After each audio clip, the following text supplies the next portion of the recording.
अस्सलामुअलैकुम। Super league super मुकाबले की खुसूसी ट्रांसमिशन में आपको कहूंगी खुशामदीद। मैं हूं आपके साथ नीलम असलम और आज आप सोच रहे होंगे कि नीलम की आवाज इतनी ऊंची क्यों हो गई है, तो क्यों ना हो आज पीएसएल का सबसे ज्यादा हाई वोल्टेज टाकरा, सबसे ज्यादा एक्साइटिंग मैच नेल बाइटर होने वाला है। आई होप नेल बाइटर हो, क्योंकि अभी कुछ कह नहीं सकते। हो सकता है कि इजीली कोई टीम मैच जीत जाए।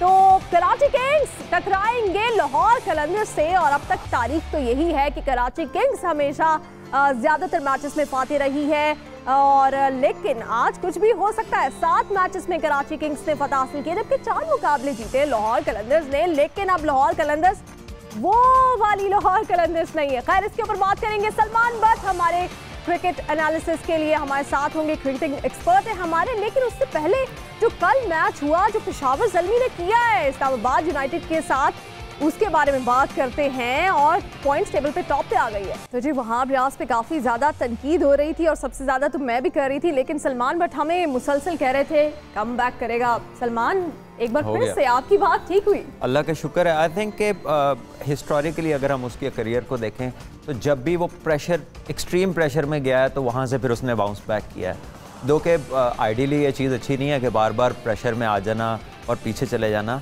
लेकिन एक इंसान में नेचुरल एबिलिटी होती है अल्लाह की तरफ से कि जब उस पर पड़ती है तो वो फिर रिस्पॉन्ड करता है।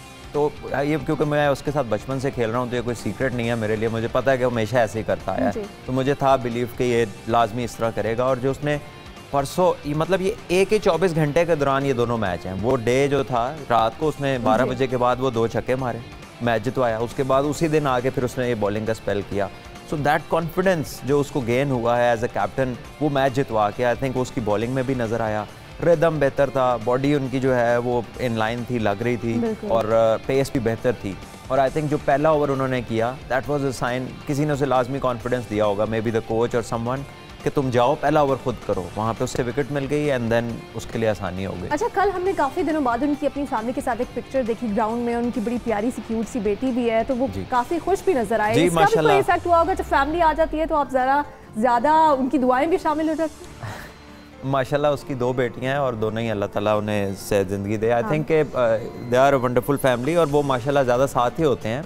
और मेरा ख्याल है उसकी काफ़ी कोचिंग भी होती है बॉस से।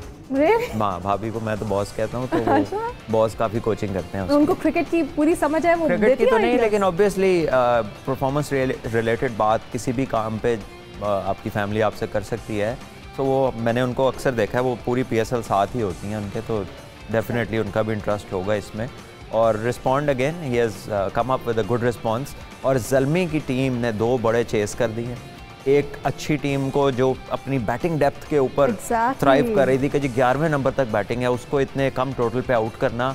और एक कहते हैं ना कि बड़ा मतलब वाइट वॉश की तरह का, मतलब all ends up they have beaten them. तो बड़ा कन्विंसिंग विन थी और बड़ा कॉन्फिडेंस मिला होगा। डेफिनेटली अब टॉप ऑफ द टेबल भी आ गए हैं। Again I think now we have 3 teams जिनकी बॉलिंग में मेजर इशूज़ हैं। One of them is Quetta, हो नहीं रही बॉलिंग अच्छी। Multan Sultan, lack experience, lack in good fast bowling. और उसके बाद इस्लामाबाद यूनाइटेड का आपको शायद याद हो, फर्स्ट हमारा जो प्रोग्राम था उसमें मैंने ये कहा था कि इनके पास पेस वाला एक्स फैक्टर कोई नहीं। ये सब एक जैसे हैं, 135, 132। हसन अली ओकेजनली 140 प्लस जा रहे हैं आजकल, उनका रिदम अच्छा है, वो बहुत अच्छी बॉलिंग कर रहे हैं और अलहदा दिख रहे हैं। लेकिन उनके पास एक्स फैक्टर नहीं है। वो किसी को पेस पे डिस्टर्ब नहीं कर सकते, जिस तरह वहाब कर देगा या आपको लगे हसनैन कर देगा। कोई और फास्ट बॉलर जो है 140 पे कंसिस्टेंटली ऊपर 150 पे, शाहीन अफरीदी है, हारिस रऊफ है, वो वाला फैक्टर नहीं है इस्लामाबाद के पास। एक कॉन्फिडेंस की भी तो बात है शादाब, किसी भी टीम में हो वो डिफरेंस क्रिएट कर सकते हैं अच्छा खासा, चाहे बैट से करें। बेसिकली तो बॉलर ही हैं, ऑलराउंडर हैं, लेकिन ना बॉल से कर रहे हैं ना बैट से कर रहे हैं। देखिए शादाब का भी 6th सीजन है PSL का, उनकी bowling is not a secret any more. कोई ऐसा नहीं है कि किसी को उनका एक्शन पिक ना हो, कोई उसके फ्लिपर से धोखा खा जाए, कोई उसकी गुगली को पिक ना कर सके। अब वो दैट गेम इज़ ओवर। अब गेम आ गई है प्रिसाइज एक्यूरेसी की, आप कितने कंसिस्टेंट हैं। अनफॉर्चुनेटली वो जितनी एबिलिटी उनमें अल्लाह ने दी हुई है उस तरह से डिलीवर नहीं कर पा रहे। ये हो जाता है प्लेयर्स के साथ, कभी आपसे नहीं होता ऐसा कि आप परफॉर्म करना तो वो चाह रहे हैं, डेफिनेटली सबसे ज़्यादा वही चाह रहा है, लेकिन हो नहीं रहा। तो एट टाइम्स आप जब नहीं होता तो फिर यू लुक इन ट्रबल, और एज ए कैप्टन फिर आप थोड़ा डिमोरलाइज भी होते हैं क्योंकि आप खुद उस लेवल पर डिलीवर नहीं कर रहे होते। फिर टीम भी इफ़ेक्ट होती है, क्योंकि आपकी वो स्टैंडिंग नहीं रहती जब आप परफॉर्म नहीं करते। ये एक बिटर ट्रूथ है ऑफ प्रोफेशनल क्रिकेट कि जब आपकी अपनी परफॉर्मेंस ना हो तो आप दूसरे को डिक्टेट नहीं कर, मतलब आप डिमांड नहीं कर सकते परफॉर्मेंसेस उस तरीके से। So he needs to fire quickly like Sohail Akhtar. उसने T10 में बड़ी अच्छी बैटिंग की, PSL में अभी 3 मैचेस में अपनी एबिलिटी के मुताबिक नहीं खेला, तो जब वो खेलेगा तो और कॉन्फिडेंस आपको उनकी बॉडी लैंग्वेज में नजर आएगा। जैसे सरफराज बैटिंग के बाद कुछ बेहतर नजर आया। हम कुछ टर्निंग पॉइंट की भी बात कर लेते हैं सलमान के कल के मैच में। मुझे तो ऐसा लग रहा था कि शायद जो इस्लामाबाद यूनाइटेड ने जब बॉलिंग स्टार्ट की वो टर्निंग पॉइंट मुझे लगा स्टार्ट हो गया, लेकिन ऐसा कुछ हुआ नहीं। आप हमेशा हमें बताते हैं हर मैच का टर्निंग पॉइंट, आपको क्यों लगा कि ये था वो टर्निंग पॉइंट? डेफिनेटली देखिए, जब आप लगातार रेगुलर इंटरवल्स पे अगर आप विकेट्स लेते हैं हर थोड़ी देर बाद, तो कोई भी बैटिंग टीम सेटल नहीं हो पाती, उनका मोमेंटम टूटता है, बार बार पार्टनरशिप बनानी पड़ती है उसमें। क्योंकि ये छोटा फॉर्मेट है, वो ओवर्स निकलते रहते हैं, एक प्रेशर बिल्ट होता रहता है। और वहाब के साथ फिर जिक्र करना चाहिए यहाँ पे साकिब महमूद का, जिसने बड़ी अच्छी बॉलिंग की है। हाँ, मेरा ख्याल है मैं नाम शायद सही ले रहा हूँ, ये शहजाद हैं या साकिब महमूद। तो उसने भी 12 रन दे के 3 विकेट्स लिए। तो जब 2 फास्ट बॉलर 30 रन के ऊपर 7 विकेट्स ले लेंगे T20 के मैच में, तो किसी टीम के लिए भी फिर वापस कम बैक करना बड़ा मुश्किल है उस मैच में। सो आई गेस के स्टार्टिंग फ्रॉम द कैप्टन और अगेन वहाँ आगे जैसे कंटिन्यू हुआ, बहुत ज़बरदस्त जो है इन्होंने कंटेन भी किया और विकेट्स लिया। इस्लामाबाद को पूरे मैच में कोई मौका ही नहीं दिया। और जब मैं पेस की बात करता हूँ, एक्स फैक्टर, वो ये होता है कि इन बॉलर्स को फिर आराम से पुल शॉट नहीं लगता। कल वहाब को जिसने कोशिश की बाउंसर को पुल करने की, वो कैच हो गया। तो ये पेस फ़र्क डालती है, जो कि कुछ टीमों में उतनी नहीं है, जहाँ से उनकी बॉलिंग को थोड़ा सा नुकसान हो रहा है। अच्छा, लेकिन हसन अली जब आए और मोहम्मद वसीम ने जब बॉलिंग स्टार्ट की, इस्लामाबाद ने भी आते साथ ही काफ़ी प्रेशर डेवलप कर लिया था, लेकिन आप क्या लगता है क्योंकि वो क्यों नहीं उसको फिर आगे कंटिन्यू कर पाए उस टाइम? देखिए नीलम, बड़ा अच्छा क्वेश्चन है। इस पर एलेब्रेशन यही होगी कि आपने देखा कि कैडमोर जो थे, जो ज़ल्मी के बैट्समैन हैं, कितना ज़बरदस्त टेक्निकली उसने आके नया बॉल खेला। जो उसको बॉल उसकी जोन में मिले उसने स्ट्रोक भी खेले। जो छोड़ने वाले थे T20 में टेस्ट क्रिकेट की तरह अपनी टेक्निक दिखाई सॉलिड, और शोएब मलिक ने उनका साथ दिया।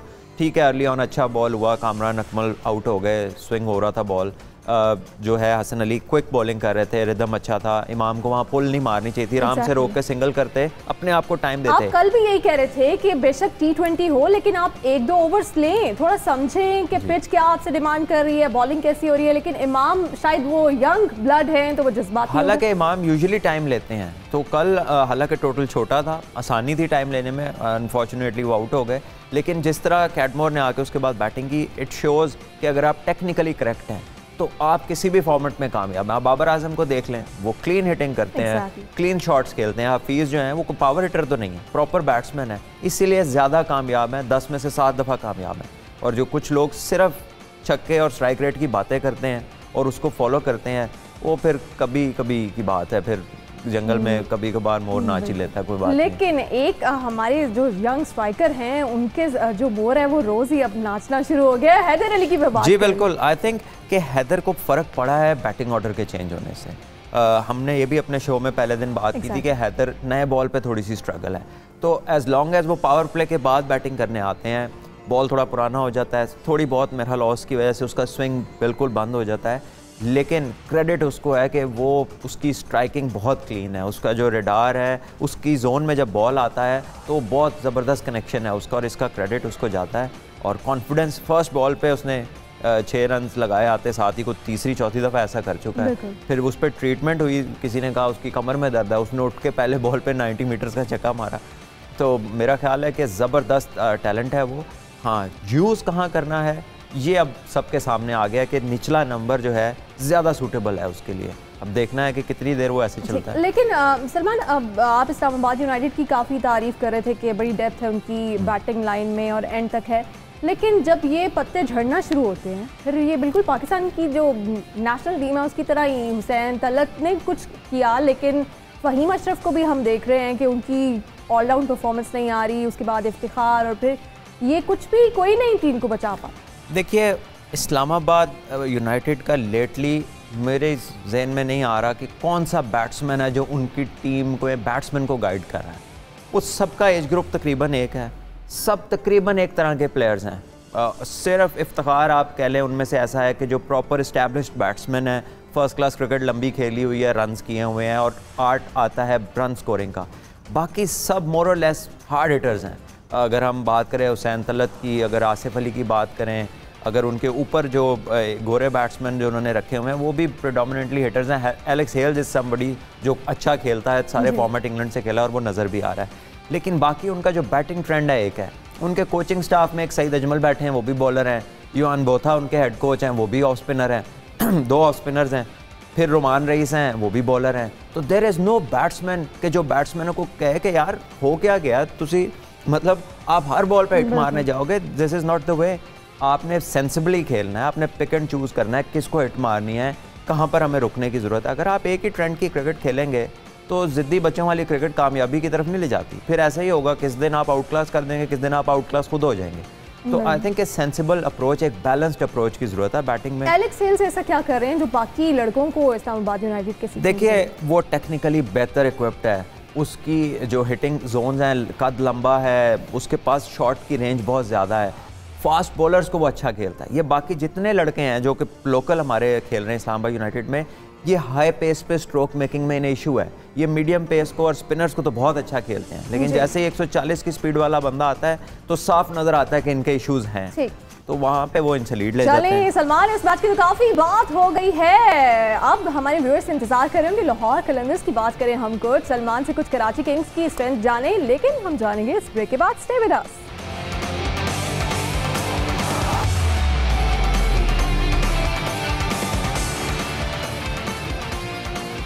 Welcome back after the break. अब बात करते हैं लाहौर कलंदर्स वर्सेस कराची किंग्स के मैच की। सलमान, प्रेशर गेम, प्रेशर किस पे आपको ज़्यादा दिखाई दे रहा है और कौन से कैप्टन में ये आपको डर है कि वो ज़्यादा प्रेशर ले सकते हैं? देखिए ऑब्वियसली इन दोनों में से मैच्योर तो इमाद वसीम है, पाकिस्तान के लिए भी खेले हैं, दुनिया में बहुत सारी लीग्स खेले, एक्सपोजर बहुत ज़्यादा है सुहेल अख्तर की निस्बतन। लेकिन एक ख़ासियत है उनमें ऐसी कि जब उनके ऊपर प्रेशर आता है तो फिर उनके फ़ैसले कोई ज़्यादा मज़े के नहीं होते, यानी कि वो कोई बहुत अच्छे फ़ैसले नहीं फिर कर पाते। तो लाहौर के लिए इंपॉर्टेंट है कि इमाद का जो स्पेल है ना, वहाँ पर उस पर थोड़ा सा अटैक करें। और अटैक किस तरह करें कि एक तो उसे विकेट्स ना मिलें और दूसरा उसे रन्स होते रहें। फिर वो खुद पीछे हटते हैं और उस जगह पे फिर वो दूसरों को लाते हैं। जब आप दूसरों तक पहुँचेंगे तो फिर लाहौर के लिए आसानी है, क्योंकि ये they have to avoid Aamir and Arshad Iqbal, ये दोनों बड़ी अच्छी लेंथ पे बॉलिंग कर रहे हैं। किसी भी मैच में इनको स्ट्रोक्स नहीं लग रहे। आमिर ने पिछले मैच में अर्ली ऑन बड़ा ज़बरदस्त, उसका भी शाहीन की तरह बॉल स्विंग होता है और वो ज़्यादा आर्टिस्टिक बॉलर हैं। तो जिस तरह लाहौर वालों के ख़िलाफ़ खेलने वाले ने शाहीन से बचना है, वैसे कराची के ख़िलाफ़ अगर खेलना है तो आमिर से बचना है। और उसके बाद अगर कराची के कैप्टन के ऊपर ये प्रेशर डालते हैं तो फिर हो सकता है वो भी उसको आमिर यामीन को एक मौका दें और लाहौर के पास भी वो इस तरह का मौका है कि वो इस पर कैपिटलाइज करे। पर अगेन डिपेंड्स, शायद वो इलियास को खिलाएं, शायद आज आमिर को खिलाएं, क्योंकि वकास मसूद ने भी पिछले मैच में कोई इतनी अच्छी बॉलिंग नहीं की। वो इतनी ज़्यादा फ्रीक्वेंसी है उनकी स्लोअर बॉल्स की कि अब बैट्समैनों को आइडिया हो गया कि चार या 3 बॉल तो इसने हर ओवर में स्लो करने ही करने, वो तैयार खड़े होते हैं। अच्छा, मैं एक क्वेश्चन कर लूँ, फिर आपने कहना ये मीडिया वाले ना आप लोग क्या करते हैं? नहीं करें। ये जब हफीज़ आएंगे बैटिंग करने, मोहम्मद आमिर आएंगे बॉलिंग करने, तो क्या एक्सपेक्ट कर रहे हैं आप? देखिए पिछले दिनों अगर जो इनकी हिस्ट्री है उसको अगर हम देखें, देखिए आमिर एक अगर क्रिकेट को क्रिकेट की तरह लेंगे तो it will be tough competition. Aamir is a world class bowler, वो आसान नहीं होगा हफीज़ के लिए उसे खेलना। हफीज़ आजकल बहुत अच्छी फॉर्म में है, बट रिजवान भी इक्वली गुड फॉर्म में था। हमने देखा कि रिजवान बस किस्मत से ही बचा उस दिन। अगर बॉल स्विंग हुआ तो Aamir will be tough competition, लेकिन हफीज़ की बैटिंग नीचे है, सो आमिर का उनके सामने उस टाइम पे आना नहीं होगा मेरा ख्याल है। और आई थिंक कि हफीज़ एक्सपीरियंस प्लेयर है। का कुछ पता नहीं है लाहौर कलंदर्स के वो जल्दी मोहम्मद हफीज़ को मौका दे। देखिए मोहम्मद हफीज़ की कोई और वजह नहीं है, सिर्फ वो जो उनका एक एक्सप्रेशन है कि उन्हें हर प्रेस कॉन्फ्रेंस में ये बताना पड़ता है कि मैं पाकिस्तान से कितनी मोहब्बत करता हूँ और मेरे पास फ़लाँ बंदे को खेलना चाहिए, इसको नहीं खेलना चाहिए। थोड़ा सा अपने व्यूज़ उन्हें अपने तक रखने चाहिए। What ever he feels is perfectly fine with him. लेकिन जब आप पब्लिक प्लेटफॉर्म के ऊपर इस तरह के इजहार करेंगे तो लोग जो उस प्रॉब्लम में है they will never like what you are saying. तो ही मस्ट मतलब थोड़ा सा होल्ड बैक करे। दुनिया में अल्लाह ताला ने बाकी लोगों के लिए भी मौके रखे हैं। ये नहीं है कि आप क्या चाहते हैं और क्या होना चाहिए। इतनी नीट एंड क्लीन चिट किसी की नहीं होती, किसी का लोगों को पता होता है, किसी का पता नहीं होता। तो ये बात जहन में रखनी चाहिए। अच्छा, मुझे ये बताएं कि ओपनिंग जोड़ी की अगर बात की जाए, एक जानिब में शर्जील और बाबर आजम और दूसरी जानिब फ़खर और उनके कैप्टन लाहौर कलंदर्स के सुहेल अख्तर, दोनों अभी तक जो लाहौर की जोड़ी है वो इतना अच्छा परफॉर्म नहीं कर पा रही। ओपनिंग जी, ओपनिंग की डेफिनेटली जी, इसीलिए तो मैंने सुहेल अख्तर का बोला है कि बहुत ज़रूरी है उसके लिए कि अब वो रन्स करे, he should be among the runs, क्योंकि ही इज़ प्रेडोमिनेटली अ बैट्समैन। कोई वो माइक ब्रेले तो नहीं है कि सिर्फ कप्तानी की वजह से खेलते रहेंगे, और ना ये वो दौर है। इसमें आपको परफॉर्म करना बहुत ज़रूरी है, and I am sure with his ability थोड़ा वक्त वो पिच पे गुजारेगा तो वो ज़रूर अच्छा खेलेगा इंशाल्लाह। बाकी ये है कि आज हैवी वेट्स का मुकाबला है, बिल्कुल सेंसिबल, और जो अच्छी मोमेंट्स को पिक करेगा अंडर प्रेशर में, जो अच्छी चीज़ों को पिक करेगा, अच्छे फैसले करेगा, आई think they will come out. और मोहम्मद आमिर, शाहीन शाह अफरीदी दोनों ही बहुत कमाल के बॉलर्स हैं, वर्ल्ड क्लास बॉलर्स हैं, दुनिया के टॉप 2 लेफ्ट आर्मर्स हैं इस टाइम पे। ठीक है, मिचेल स्टार्क थोड़े तेज़ ज़रूर हैं, लेकिन मेरा ख्याल है जो स्किल लेवल इन दोनों का है, ऐसा स्किल लेवल किसी लेफ्ट आर्म का नहीं है। बिल्कुल। अच्छा, आगे हम बढ़ते हैं और अगर बात करें दोनों टीम्स की प्लेयर्स की, वकास मकसूद का आप पहले से ही कह चुके हैं कि अभी आपको उनमें इतना स्पार्क नहीं नजर आ रहा, लेकिन हारिस रऊफ में तो नो डाउट स्पार्क। देखिए, हारिस ने भी अभी अपनी एबिलिटी के मुताबिक बॉलिंग नहीं किया, कोई ऐसा कोई मैच नहीं जिताया लाहौर कलंदर्स को। जो 3 आउट किए हैं उसमें भी रन्स काफ़ी हुए हैं, सो लेकिन ये दोनों की पोटेंशियल बड़ी ज़बरदस्त है। वकास का बहुत एक्सपीरियंस है फर्स्ट क्लास क्रिकेट का, वो मेंटली टफ है, कम बैक करना आता है, और हारिस को भी अल्लाह ताला ने एबिलिटी दी है। For my liking I think कि हारिस को नया बॉल करना चाहिए, उसका अच्छा आउट स्विंग होता है, एक्सप्लॉइट करें फास्ट बॉलर्स जो जिनका बॉल स्विंग होता है, उन्हें नया बॉल करना चाहिए, क्योंकि वो नया बॉल नहीं कर रहे तो उस बाद में फिर थोड़ी आसानी हो जाती है उनके खिलाफ। हफीज़ पे तो हमने काफ़ी बात की, लेकिन इमाद वसीम थोड़ा सा लग रहा है कि वो बाउंस बैक कर रहे हैं, वो भी थोड़ा सा वो जो टेम्पो है वो पकड़ रहे हैं। देखिए, वो अच्छा बॉलर है, बड़ा एक स्मार्ट क्रिकेटर है, मेंटली शार्प है, इसीलिए अच्छा कप्तान है, लेकिन जब उस पर प्रेशर आता है, लाइक एनी ह्यूमन, किसी पे भी प्रेशर आता है तो फिर आपके फैसले टेस्ट होते हैं। वहाँ पर देखा गया कि थोड़ा सा फिर वो पीछे हटते हैं अपनी जगह से, और वही मोमेंट है कैपिटलाइज करने का। ये हम बहुत क्रिटिकल होकर बात कर रहे हैं, वैसे तो फुली कैपेबल है, बड़े अच्छे कप्तान हैं, लेकिन लाहौर अगर इन्हें अंडर प्रेशर लाता है तो फिर बाकी टीम पे भी प्रेशर आएगा। बिल्कुल, और क्रिकेट जो है उस गेम से तमाम पाकिस्तानी को बहुत मोहब्बत है, और हार जीत तो होती रहती है, लेकिन फन वाला एलिमेंट जो है लाहौर कलंदर्स ने हमें बताया कि कैसे इस पे भंगड़े वगैरह डाले जा सकते हैं, और सिचुएशन कोई भी हो। मुझे लगता है ये सॉन्ग जो है ये सरफराज अहमद को देखना चाहिए, हो सकता है उनका भी मूड थोड़ा बेहतर हो जाए। बस जी, जैसे भंगड़े डाले हैं, जैसा डांस किया है, इसी तरह की अगर ग्राउंड में आज परफॉर्मेंस हो जाए तो फिर कराची वाले भी कह रहे होंगे कि कलंदर जिगर हमारे, कलंदर फेवरेट। कैसा आपने एंजॉय किया? अच्छा लगा? देखिए, मुझे तो बैंड डंक ओल्ड लाहौर के लग रहे हैं, जिस तरह का उन्होंने डांस किया, जिस तरह के उन्होंने स्टेप किए हैं, लगता है जब बसंत होती थी तो ये छतों पे नाचते रहे हैं। तो ज़बरदस्त। I think this is different flavour, different colour because of this PSL, और आई थिंक इसमें भी लड़कों का एक्सपोजर शामिल है, कॉन्फिडेंस ऐड होता है, obviously they are having fun. Usually ये वो साइड है जो लोगों तक नहीं आती, लेकिन जो आप कोयटा ग्लैडिएटर्स को मशवरा दे रहे थे, वो मिस करते हैं इस तरह की चीज़ों को, बिकॉज हमने कभी उनकी तरफ से ऐसी चीज़ें देखी नहीं है। एंड आई थिंक ये चीज़ें आपको कामनेस की तरफ ले जाती हैं, थोड़ा हंस लेना सेहत के लिए अच्छा होता है। आई थिंक वो भी बहुत सीरियस साइड पे हैं और रिजल्ट्स भी नहीं आ रहे, सो बेहतर है कि थोड़ा लाइटर साइड की तरफ जाएं and then come back seriously on match day. सारे लड़कों ने बड़ा अच्छा डांस किया, सबके एक्सप्रेशंस भी बड़े कमाल के थे। बस डांस डायरेक्टर का फिर पता लगाएं कौन कोरियोग्राफर था इसका।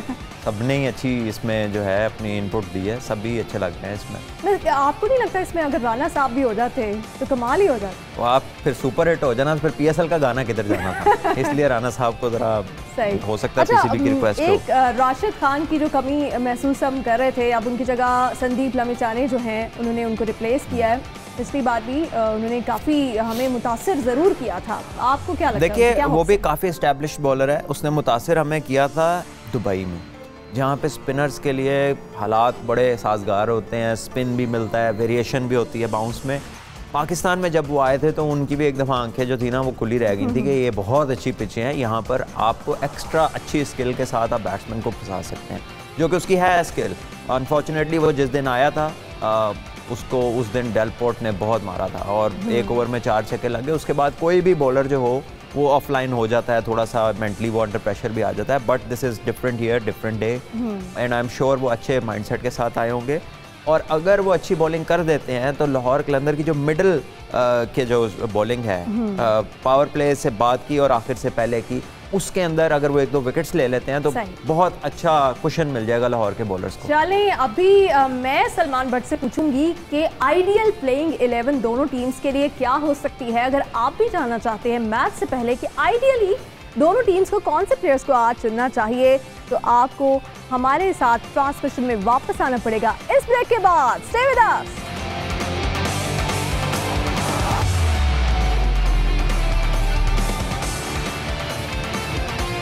वेलकम बैक जी। आज बहुत ही एक्साइटिंग मैच है और छुट्टी वाले दिन एक डबल ट्रीट है हमारे सारे व्यूअर्स के लिए भी, तमाम पाकिस्तानियों के लिए, क्रिकेट शायकीन के लिए। लेकिन उससे पहले थोड़ी सी अगर पॉइंट्स टेबल की हम बात कर लें सलमान, तो अभी 4 मैचेस पेशावर ज़ल्मी और मुल्तान सुल्तान से खेले हैं, लेकिन पेशावर ज़ल्मी 4 मैचेस के बाद पॉइंट्स टेबल पे टॉप कर रही है। देखिए, पेशावर ज़ल्मी ने आउटस्टैंडिंग क्रिकेट खेली है, पूरी टीम भी आउट की है, एक लो स्कोरिंग अफेयर भी खेल लिया और 2 दफ़ा 190 प्लस का चेस भी कर लिया। तो they are sitting pretty top of the table, matches भी जीत लिए, हाई प्रेशर गेम्स भी खेल ली, कैप्टन भी फॉर्म में आ गया, हैदर अली का नंबर भी मिल गया। तो ये वो टीम है जिसकी ज़्यादातर चीज़ें बॉक्सेस ब्रांड एम्बेसडर्स भी अच्छे आ गए। यस इनके बॉक्सेस टिक्ड हैं। और बाकी लाहौर ने बड़ा अच्छा आगाज़ किया है और एक मोमेंटम उनके साथ है, T10 से चला हुआ, पिछला टूर्नामेंट अच्छा खेलते आ रहे हैं। अगर सेंसिबल क्रिकेट खेलेंगे तो लाहौर को हराना मुश्किल होगा इस दफ़ा। कराची एक और बैलेंस्ड टीम है जिसके पास सारी ऑप्शंस हैं और सिर्फ उन्होंने 1-2 मैच अपने वो फैसलों की वजह से थोड़ी उन्हें प्रॉब्लम हुई, वरना overall they are a very good side. लेकिन उन्होंने इस्लामाबाद यूनाइटेड को कल काफ़ी एक्सपोज कर दिया है। वो तो लाहौर ने, पेशावर ज़ल्मी ने किया। पेशावर ज़ल्मी। देखिए, इस्लामाबाद का मसला थोड़ा बॉलिंग का है और बैटिंग जो है वो सारी वन वे ट्रैफिक है, कोई भी वक्त लेना पसंद नहीं करता, वक्त है ही नहीं किसी के पास, वो आते हैं बस जल्दी में होते हैं। तो थोड़ा सा सेटल डाउन होना पड़ेगा उनको और किसी बैट्समैन को, किसी उनके सीनियर को उनसे बात करनी चाहिए। उनके पूरे कोचिंग स्टाफ में सारे ही बॉलर हैं और उसके अलावा जो उनके मैनेजर हैं वो भी क्रिकेट तो नहीं खेले हुए, वैसे वो एक अच्छे मैनेजर ज़रूर हैं लेकिन क्रिकेट नहीं खेले हुए। So I think somebody needs to talk. और ये जो बॉटम पे 2 टीम्स हैं, अभी तक खतरा तो यही मंडला रहा है कि कहीं टूर्नामेंट के एंड तक यही बॉटम पे ना रह जाए। देखिए, क्रिकेट है, कमबैक्स भी होते हैं टूर्नामेंट्स में, टीम नीचे से भी उठती है और अक्सर नीचे से उठने वाली फिर रुकना मुश्किल हो जाता है। लेकिन at the face of it अभी तक विजिबल प्रॉब्लम्स हैं, बॉलिंग में इश्यूज हैं और क्वेटा एक बॉलिंग का इशू, मुल्तान सुल्तान बॉलिंग का इशू, इस्लामाबाद यूनाइटेड उतना नहीं लेकिन पेस नहीं है और जो स्पिनर में अपना कैप्टन है उसकी वो फॉर्म नहीं है। सो ये 2 चीज़ें उनको हर्ट कर। ठीक है, अब एक बार फिर से आज के मैच की बात करते हैं। आपको हमने कहा था कि हम आपको आइडियल प्लेइंग 11 बताएंगे, तो कराची किंग्स की आइडियल प्लेइंग 11 क्या हो सकती है, क्या चेंजेस करने की ज़रूरत है या कोई चेंज ना करें? देखिए, वो बड़े कन्विंसिंग मैचेस जीते हैं, जो जीते हैं तो कोई ड्रास्टिक चेंजेस की ज़रूरत नहीं है। May be somewhere down the line अगर आप आमिर यामीन को समझते हैं कि हमने बॉलिंग नहीं करवानी तो फिर आप दानिश अजीज़ को भी खिला सकते हैं। उसने भी वनडे जो सीज़न का हुआ है कंपटीशन पाकिस्तान का, आउटस्टैंडिंग मैचेस कुछ खेला है, वो बड़े अच्छे मैच जितवाए, 100 भी किया है, 50 भी किया है, न्यूजीलैंड पाकिस्तान का टूर भी करके आया है, तो साउथ अफ्रीका के खिलाफ भी टीम के साथ है, तो कॉन्फिडेंस लेवल हाई है। इस तरह के मोमेंट पे आप प्लेयर को आपको इस्तेमाल करना चाहिए जब उसकी फॉर्म अच्छी हो, तो ये वो एक जगह है जहां वो जा सकता है। लेकिन आपको नहीं लगता कि आमिर यामीन अब क्या सारी ज़िंदगी आप उनसे बॉलिंग नहीं कराएंगे? ठीक है, आप टीम में अगर उनको रख रहे हैं तो फिर आप उनको एक ओवर तो कराए, कुछ मौका तो दें, अदरवाइज वो कैसे अपना कॉन्फिडेंस बिल्ड करेंगे? नहीं मिलेगा मौका। मेरा नहीं ख्याल कि इमाद वसीम इस तरह के कैप्टन है कि जो किसी का केस शट एंड क्लोज कर दें, वो डेफिनेटली उसे कॉन्फिडेंस भी देगा और उसको मैंने देखा है कि वो अपने प्लेयर्स को बैक करता है, जो कि बड़ी अच्छी चीज़ है। अच्छी कैप्टनसी में बड़ा ज़रूरी एक आंसर होता है कि आप जिसके प्रॉब्लम हो उसके साथ खड़े हो, अच्छे के साथ तो सारे ही होते हैं। Exactly. तो आई थिंक वो ऐसी बात नहीं है, लेकिन फॉर टाइम बीइंग अगर आप समझ रहे हैं, क्योंकि पिछले मैच में उसने बॉलिंग नहीं की, अगर नहीं करानी तो Danish Aziz can be a good option. Waqas Masood बड़े एक्सपीरियंस्ड हैं, मेरा नहीं ख्याल कि उसको चेंज करेंगे। अगर करना चाहें भी तो इलियास की ऑप्शन है। इलियास मुल्तान सुल्तान के लिए 3 सीज़न खेले हैं, बड़े एक्सपीरियंस्ड हैं वो भी और अच्छे चेंज ऑफ पेस है उनका भी। सो मे बी ये 2 ऑप्शंस हो जाए। मेरा नहीं ख्याल कि लाहौर चेंज कुछ करेगा। संदीप अंदर आ जाएंगे डेफिनेटली, वो स्पिनर की कमी पूरी करेंगे और मे बी जो डैनली ना खेले मैच। सही, ठीक है। अच्छा, लाहौर कलंदर्स को आपने ये तो कहा कि आज आप ये भी कह रहे थे कि जो आज जो दलेरी से खेलेगा वो जीतेगा, लेकिन लाहौर कलंदर्स का तो मसला ये है कि बहुत ही दलेरी से मैंने सेंसिबल भी बोला था। So if they would be sensible, if they pick their moments right और ज़्यादा जल्दबाजी और जज्बाती ना हुए तो उस टीम के बेहतर, क्योंकि ये लाहौर कराची एक क्रिकेट की एक राइवलरी है बहुत पुरानी और इसमें हमेशा प्रेशर गेम्स होते हैं। वसीम अकरम भी कुछ है कोई नहीं, सच ऐसा नहीं है, क्योंकि देखिए उस वैसे तो कराची की टीम में कराची के 1-2 लड़के हैं, ये शायद 1-2 भी नहीं है, सारे इधर उधर से हैं, लेकिन एक ब्रांड नेम तो है कराची और लाहौर, 2 बड़े नेम्स हैं। लाहौर में भी इधर उधर के लड़के खेल रहे हैं, but the franchises are Lahore and Karachi after all. तो वो एक प्रेशर आता है इस गेम में, जो उसको बेहतर हैंडल करेगा वो मेरा ख्याल है मैच जीतेगा। चले, जो दलेरी से खेलेगा लेकिन सेंसिबल क्रिकेट खेलेगा, सलमान ये कह रहे हैं वो आज जीतेगा। हमारी बेस्ट विशेस दोनों टीम्स के साथ हैं, क्योंकि लाहौर जीते या कराची, जीत तो बिलाखिर पाकिस्तान की ही होगी। हमारे शो का वक्त बिल्कुल खत्म हो चुका है, हमें दीजिए इजाजत, अल्लाह हाफिज।